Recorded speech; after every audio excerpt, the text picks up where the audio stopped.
really can put people offside. Yeah. Beautiful. What's going on, everyone? It's Bails, and welcome back to another AFL Fantasy Fanatics pre-lockout chat ahead of round 6. We are going live for not too long because I've got to go to the Crows game, and Tim is heading off to the Traders live show tonight at the Camfield. But obviously introducing my guest, my co-host, Tim, mate. How are you? Great, mate. How are you? Yeah, not too bad. How are you feeling ahead of round 6, mate? Well, actually, one of the things I wanted to say is I've been off the line all day. I've been working my ass off, so I've kind of missed any news today. So I thought, maybe that's kind of a bit of the way we should do the lockout chat. You can kind of go through any news that anyone needs to know, like anything from teams or any news out of today. I mean, I haven't seen final teams even, so yeah, you can fill me in, mate. Yeah, no, it doesn't. Yeah, it doesn't seem like there's any sort of big news coming out of today. Obviously, the game last night was a big win to the Dogs, and plenty of St Kilda players letting us down. In terms of the Sunday teams, for anyone that did miss them, Sam Wicks does come into the side for Caleb Mitchell, who I think a few people might have jumped on after their game before their bye, so he's not going to be there. And then Jake Rogers coming in to make his debut. He was about the final Gold Coast rookie we're waiting for.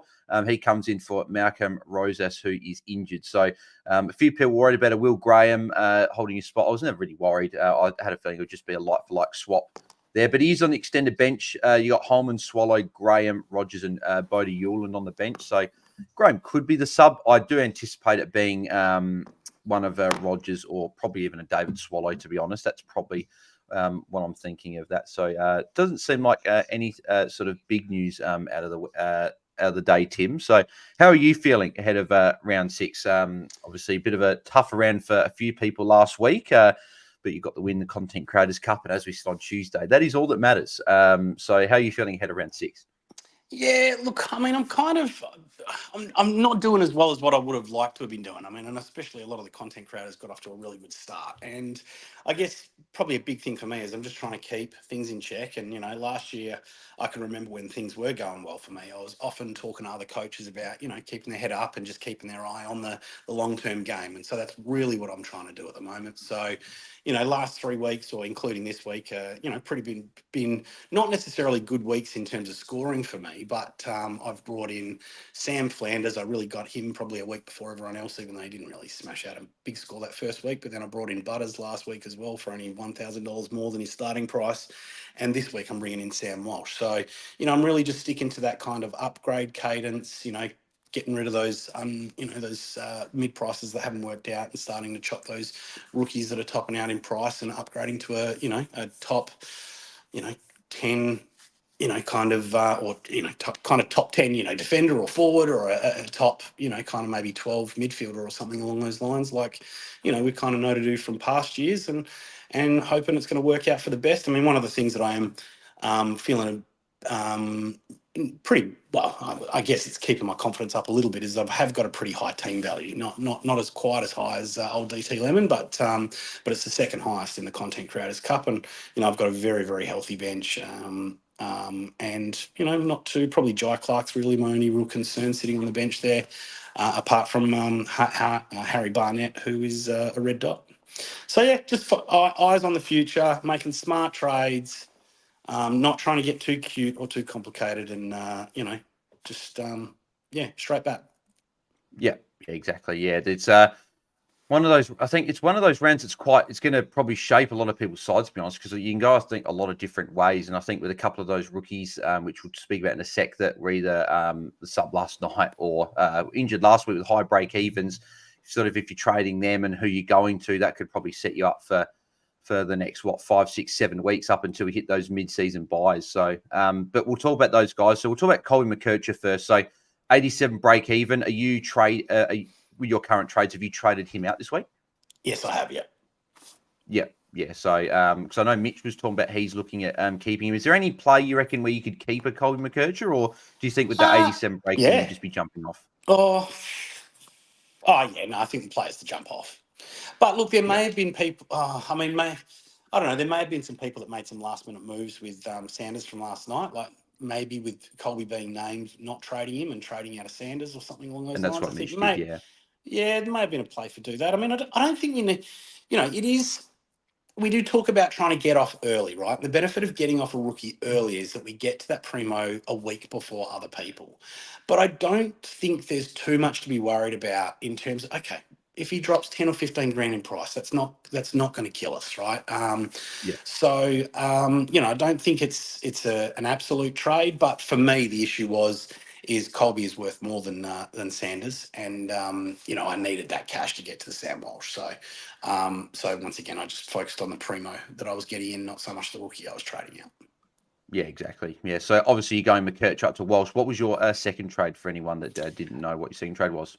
Massimo. So once again, I know a lot of people were sort of saying, "Oh no, hold Mass another week. He's got the North. He could go another 90." But I mean, once again, his break even is 78. You're right. He could go another 90, but he could also spit out another 50, right? Yeah. So once again, I'm focusing on the long term gain. Even if he does pump out a 90, what's he going to do? Go up once again 10 grand, 15 grand? I don't think it's going to be the end of my season, and I'm focused on that upgrade. Yeah, exactly. Yeah, I was with the Sanders late sort of sub call. I end up pivoting off of trading Massimo, which I didn't love, but I guess I can hide behind the fact he's got North this week, and I can always bench him next week because Graham and Close you've both got West Coast. So I've gone McKercher down to Will Graham. I went Sanders. Well, sorry, Sanders down to Will Graham, and then McKercher up to. I've gone Errol Gulden is a bit of a sort of, we talk about jumping on a week early. It could be potentially a week or a couple early. So I'm hoping. So tell us why you've picked Errol. Yeah, so the decision for me was between Errol, Sam Walsh, and Nick Dacos. And the way I look at it is I look at Nick Dacos, and he's got a 130 break even. He's got Port Adelaide this week, who are not only the most restrictive side to score against, but Tim's just headed off for a sec. He's back. Hang on. Get him back on. Nick Dacos, 130 break even against Port Adelaide this week. We'll probably okay from a Willem Draw someone. So I've sort of crossed him off the list, and I'm happy to jump on him as long as I got him before round 9 against West Coast. I'm pretty happy with that. He does have Eston, where he could get a Sam Durham sort of tag there, and then do it the week after. So I don't think he's a must get for myself because I've got a few defenders in my side, like my defence. I think Riley Bonner will be my D6 with Yo in the midfield. So I've got a few defenders there. So it comes down to Walsh and Errol. And the way I looked at it is that Sam Walsh had one game back, and they always do talk about your second game back is always the hardest because you're on the high of your first game back for the year or first game back however long. And you normally go, well, you can go well, but you can also Walsh obviously went really well. Second game back against the Giants, tough game. I sort of think, well, I'd like to watch one more game from him before jumping on him. I'm happy to jump on him next week if he goes well. And I look at a guy like Errol, and a few people probably I know with the captains did saying Gold Coast is the second hardest team for midfielders to score against. But if you ever look at their opposition ground, I think that's a bit of a false sort of people aren't quite looking into it as much in depth. So they played Richmond in round one. Gold Coast played Richmond in round one, 4 points. Yeah, like Liam Baker and maybe a Shy Bolton. Collingwood in round. Sorry, no, not Collingwood. That's Errol. We got a Gold Coast. Where's up here. So then they had in round 2, they had the Crows in that really wet game. It wasn't really conducive to find scoring. I think Crouch and Laird got 110s, near 120s. But yep, Bulldogs at Mars Stadium. We know Mars is not a good ground for fantasy scoring. Round 3, they had the bye. Round 4, they played the Giants up at the Adelaide Hills. So again, another ground that's not really good for fantasy scoring either.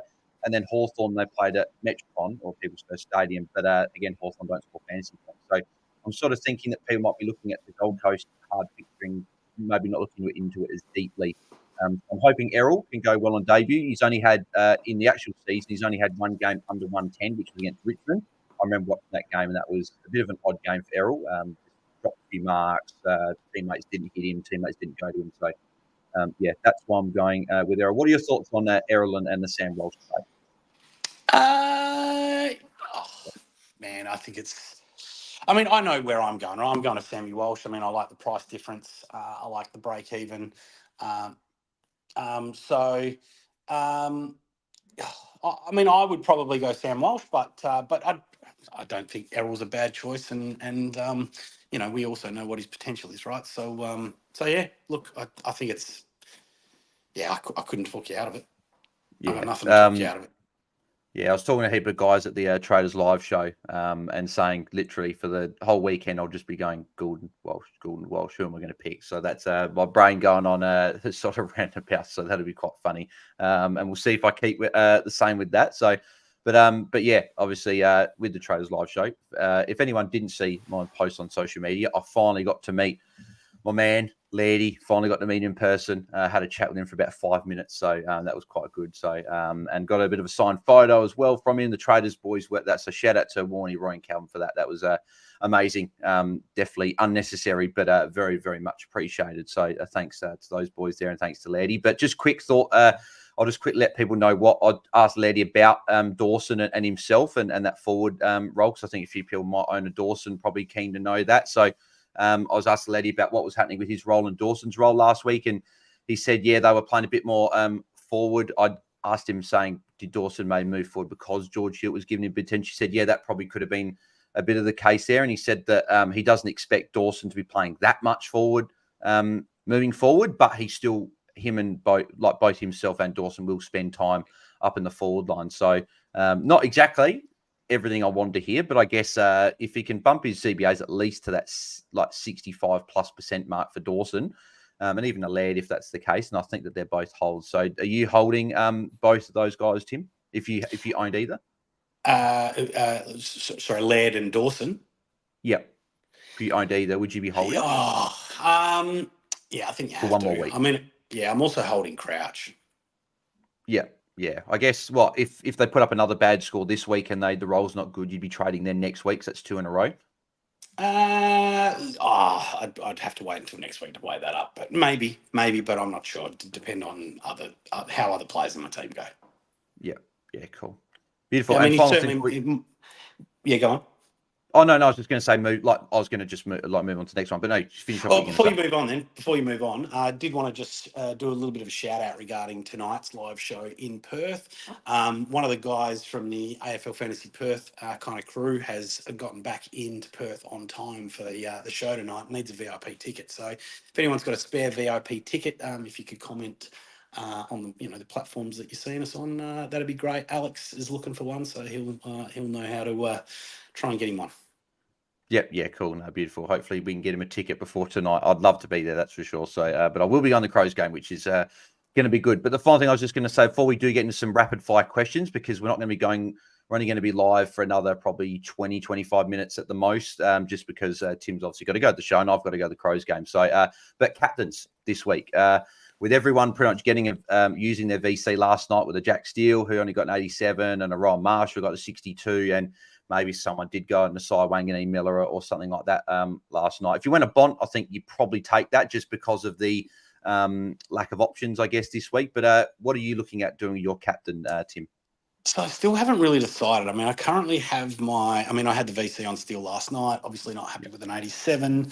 I've currently got it on Zach Butters, so up against Collingwood. So pretty good matchup for midfielders there. But I am very tempted by both. Very tempted by Sheasel and a little bit tempted by Sammy Walsh, actually. So I think there's too many flags for me with Sammy Walsh, though. I probably won't go that way, and he'll also have to be my obviously as a captain choice as well. I'm not convinced that Finn's going to go to Sheasel or do much of a job on him.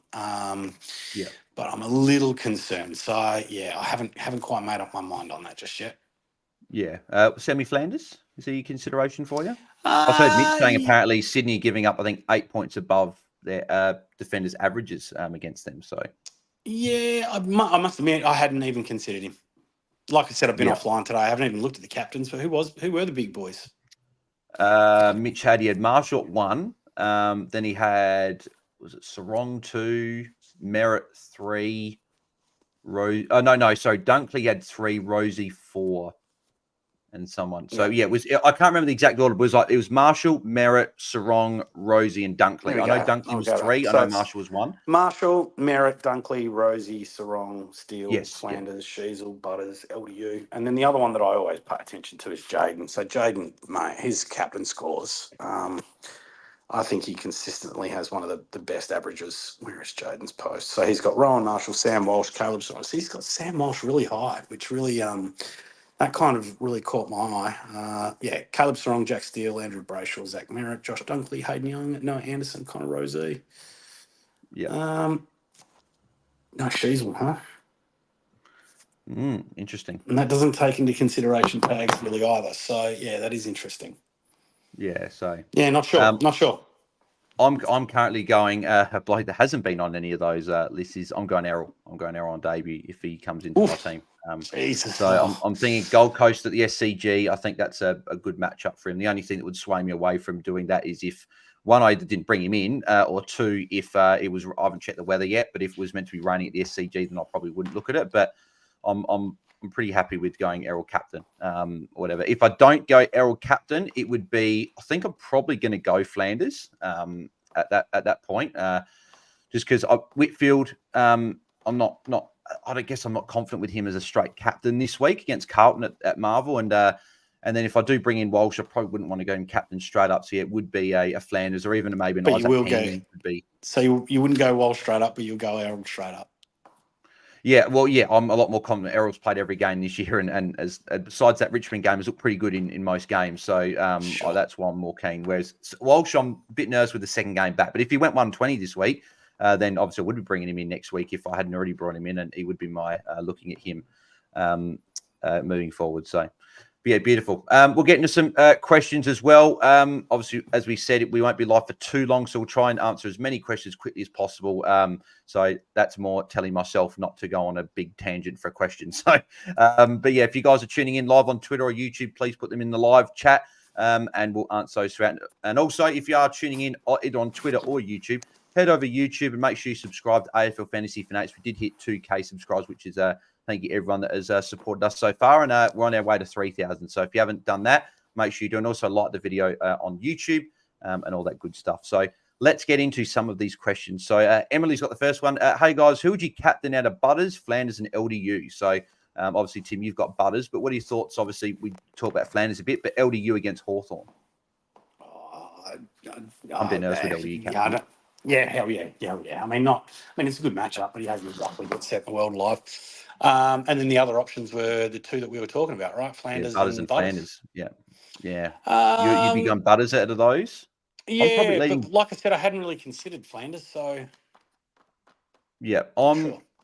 I lean Flanders just because of how thirsty he looked last week, and I think how he was taking kick-ins last week, which is great as well. So I think there's already a bit of a bump to start the game, whereas obviously Butters doesn't have those kick-outs. So, but yeah, it's a tough one. I think it's a flip of the coin for those two. I think both are pretty good options. What do we got here? So we got Corey's got another captain question. Who should I captain out of Sarong and Rosie? I think Sarong against the Eagles. Yeah, I agree. Yeah. You go into that game as well? No, not this week. I got the kids. Okay, yeah, cool.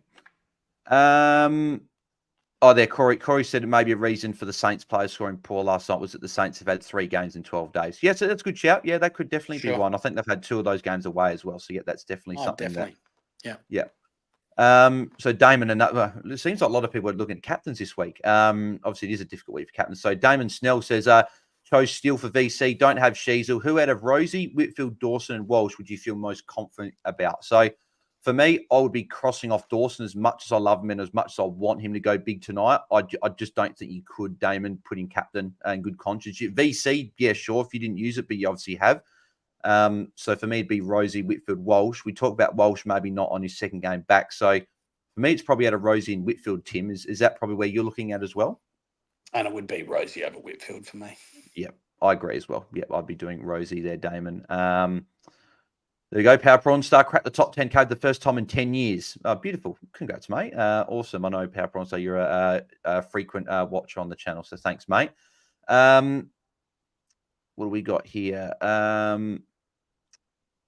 lot of captain questions. I'll try and get some trade questions in here. Corey Butledge is asking, do I take Darcy Wilson's 61 for over Aaron Cadman this week? What are your thoughts with the sort of rookie loopholing? Would you be taking a 61, or do you think maybe that 61 is probably going to be in his bottom 4? You'd be playing Cadman instead. It depends how many other players he's got on field that are playing, like how many are off with the buys. Probably not too many. I think you try and take it on. Yeah, I guess if you've got 21 players and you've already had a couple low scores, then maybe reassess after tonight. I think GWS play the Twilight game tomorrow, so maybe you can have a look after that Collingwood game and see. But you could take it on. I think 61 is not quite enough. If it was a 70, I'd probably take it. What do we got? Sam asks, thoughts on Tim Kelly and Jason Horne-Francis as options? I don't know about Tim Kelly. I mean, Horne-Francis was an option for people a couple of weeks ago, although I don't know that he's done very well since. I mean, these are, it's an interesting question. I mean, I know we've had a lot of people are looking at that kind of $600,000 to $700,000 mark during the week. And I'm wondering now, particularly with Sanders being the sub last night, whether a lot of those kind of coaches just pivoted off that kind of a play and went the double downgrade instead. I do have a question about, is mid prices really who you want to be bringing into your team at this time of year?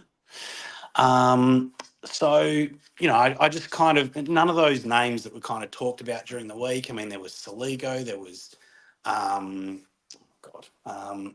there was, Jesus, I'm drawing a blank now. Rochelle, Rankin. So those mainly Rankin, I think. Who else was in there? Caldwell, Lukosius, Rankin. Caldwell, yep. Yeah, they're like the main ones. And like you've got Liam Baker and Bolton obviously for next week as well. And also we'll talk about him. Unfortunately, I'll talk about him on Sunday because unfortunately you can't make the Sunday live show. But we'll talk about Jack McRae as well because last night we saw the head was straight up. There was no sideways movement there. It was all up and up. So that'll be that's going to be an interesting conversation next week, isn't it? Yeah. But I mean, no matter what happens, you've got to be concerned that it's just not going to. I mean, you probably want to see it happen for a couple of weeks before you decide to jump on. I mean, we know that things could very much change next week, but particularly with Libba coming back. Yeah.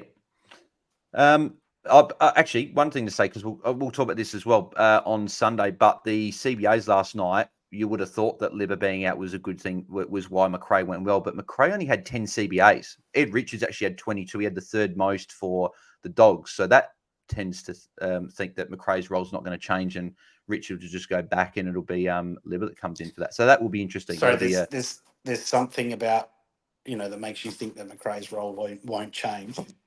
I think there's kind of everything to think that the role will change. Exactly. His coach is Bevo. We don't know what's going to happen. Right? Yeah. So, but yeah. Matt Brown's got a question directly for you, Tim. So he said, question for Guesty. You've talked about your cadence going, but sounds like it was pretty tight to get Walsh. How do you see your trades next week going to maintain that cadence? Yeah, so good question, and it was very tight. I currently have $0 in the bank, so I didn't really have much wiggle room to do anything else either. Yeah, look, it is a bit of an option. So Riley Bonner will actually be potentially on the chopping block for me next week. Also potentially like a Zach Williams. I do think Garcia is going to be probably a rookie that I'm going to want to bring in. I've still got to look at those. There's a Zach Fisher there as well. Although I kind of think I'll probably leave him sitting in the forward line. I think he's probably not a bad option sitting in the forward line at the moment. I mean, I also did hang on to Sanders because I think, even though, I mean, Sanders, Dempsey and Reid make...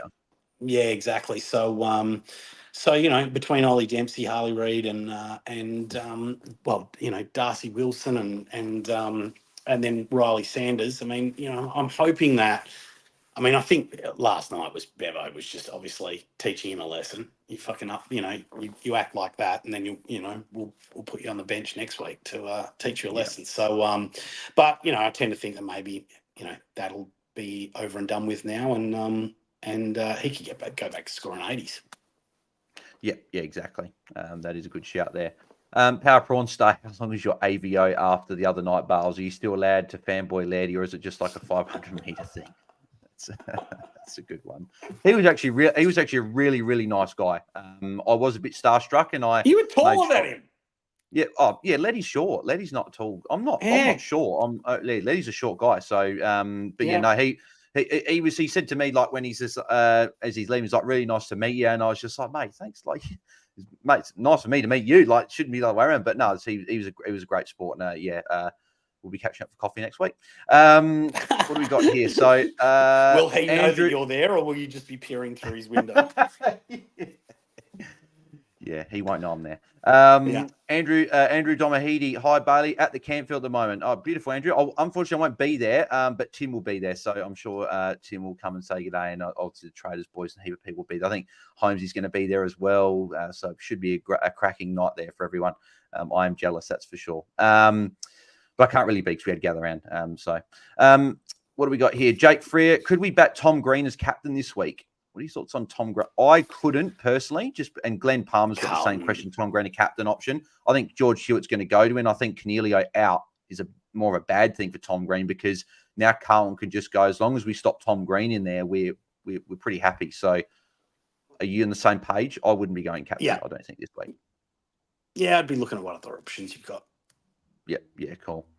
Baxter's back. Boys playing 3 rookies in the forward line. Don't have Flanders or Will Graham. Who do I go? Top 200 as well. So, firstly, congrats on being top 200 at the moment. Baxter's back. Don't have Flanders or Will Graham. I think if you don't have those two, I think Tim probably agrees. Will Graham's a priority. And I think Flanders, if you can get him in, is also a great pick as well. So, you agreeing with that, Tim? You'd make Graham a priority to get him with that negative 29 break even?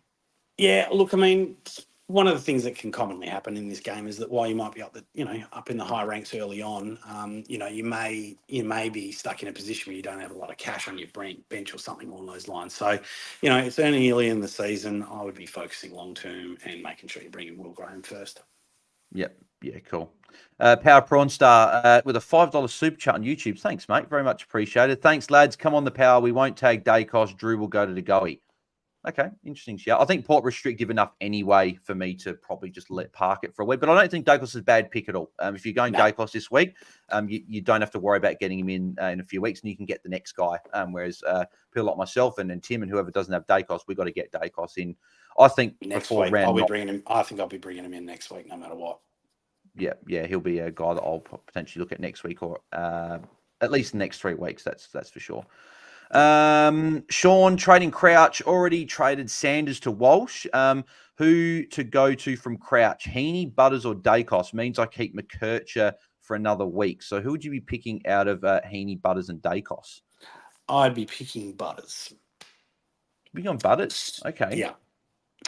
So I think once again, at a pretty good, he won't be far above his starting price.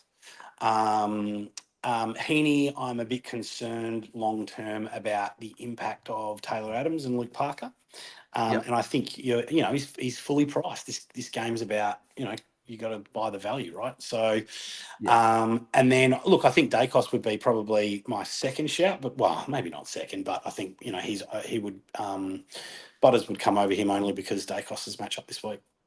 Yeah, exactly. I'm probably going Dacos out of those 3, if I'm being honest. I think Heaney's the one I'm a bit worried, as you said, about with Parker back, and he is top price, so probably wait for him to come down. And I think Dacos just, I guess, is more of a priority, I think, over Butters. But I think, that flip of the coin, I think it's a good pick either way. So, what do we got here? Tia McManus traded Seth Campbell to Lukosius and bench Dempsey or Reed. Have the Gold Coast rookies and Garcia from Saints. Who are you benching out of Dempsey and Reed? I'm probably benching Dempsey against the Lions. Yeah, I am. I think Harley Reid, or you're a West Coast fan, you would have been pretty happy with Reed's last couple of games. Yeah, and being a derby this week, I think, and being a home game, I think he's going to try and have a big one. Yeah, and I think there could be a few tackles as well in this game for Harley Reid, which could push that score up as well. Corey Butledge, hope Port do a Lockie Jones again like last year at the MCG, and he couldn't tag him. Talking about Dacos there. So, yeah, we'll be interesting to see what Port do with him if they even run a tag. Baxter's back. Cheers, lads. Next question. VC used on Steele, so captain options are Shizu and Sarong. I think it's Sarong. Yeah, it's probably the safer option.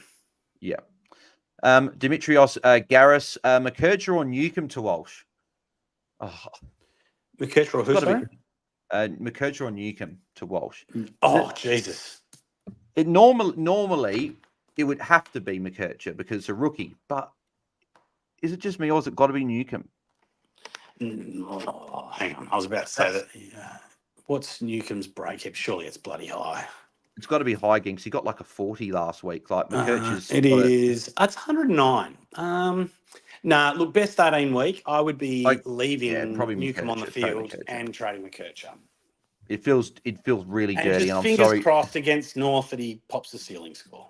Yeah, Dimitrios, I'm sorry, mate. I can only imagine how, I had McGrath last year, and he wasn't as bad as Newcomb this year, but I can understand your frustration of not being able to get off of a failed pick, unfortunately. So, yeah, but I agreed. Here's McKercher this week, best 18. Tim did make a good point there with the best 18, which I wasn't thinking of. And, then you look to hopefully trade Newcomb next week if he doesn't pop a good score. Sid05, Lohman or Biggie Nuon? Thinking Lohman because the job security could be the better scorer. Yeah, I like Lohman. I think he's a bit underrated at the moment in the fantasy community. I know Jeffer really rates him. And I mean, I like the fact that he sometimes gets CBAs as well, sometimes can chop out. So, just adds to his role. Yeah, Lohman for me.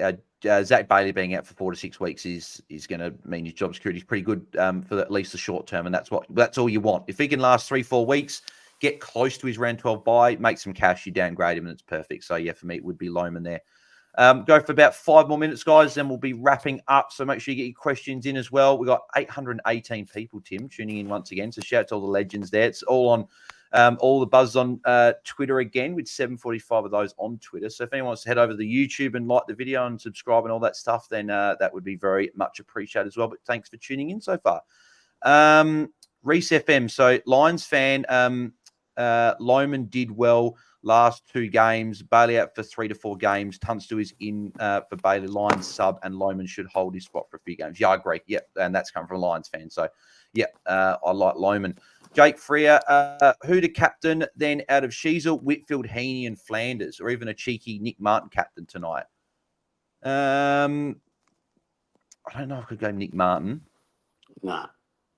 I think it's between Heaney and Flanders, and I'm probably going Flanders, I think. Yeah, I'll back him with that, Bails. Yep.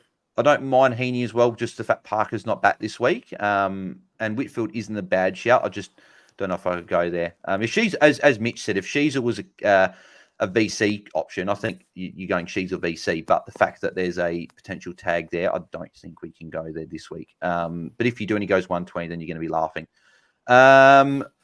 Stalin, Luke Reiner trade-in and captain option has a great run over the next couple of months. I don't know about captain option, but what are your thoughts about Luke Reiner as a trade-in option, Tim? He's one of those guys that we seem to pay no attention to. Just seems to absolutely rack it up. Had a massive year last year.